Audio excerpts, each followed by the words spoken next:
Hi guys, si Ate Riva ay nagluto ng spaghetti ngayon, Saturday. Umuulan na naman kasi kaya dito na lang kami sa bahay na kakain.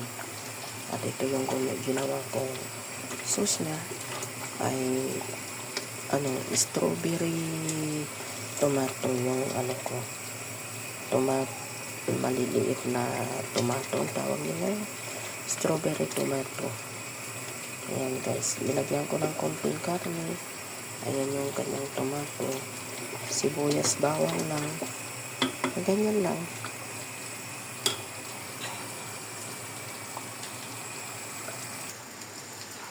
Ayan, nagluto rin ako ng konting meatball at saka fried chicken. Ayan, ito yung sauce ko, homemade sauce po. Ayan, nilagyan ko rin ng tomato sauce para masarap. Mayroon din siyang paprika, mayroon din siyang oregano. Ayan siya guys, masarap niya. Ayan, naka-ready na yung aking pasta. Kain tayo. God bless.